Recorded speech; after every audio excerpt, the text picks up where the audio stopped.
নানুর থানার অন্তর্গত ধূপসা অঞ্চলের বাসাপাড়ায় ৩ নম্বর বুথের পঞ্চায়েত মেম্বার সহ তার পরিবারকে বেধড়ক মারধরের অভিযোগ কাজল শেখের অনুগামীদের বিরুদ্ধে।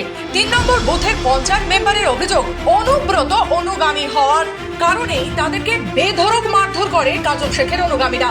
তারা জানান কাজল শেখ সব বেআইনি কাজ করে, সেই সব কাজে বাধা দিতে গেলেই বেধড়ক মারধর করা হয়।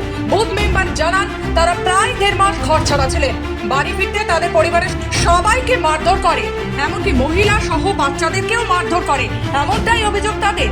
নানুর থানার পুলিশ কোনো পদক্ষেপ নিচ্ছে না বা কোনো সাহায্য করছে না, এমনটাই অভিযোগ করছে তারা।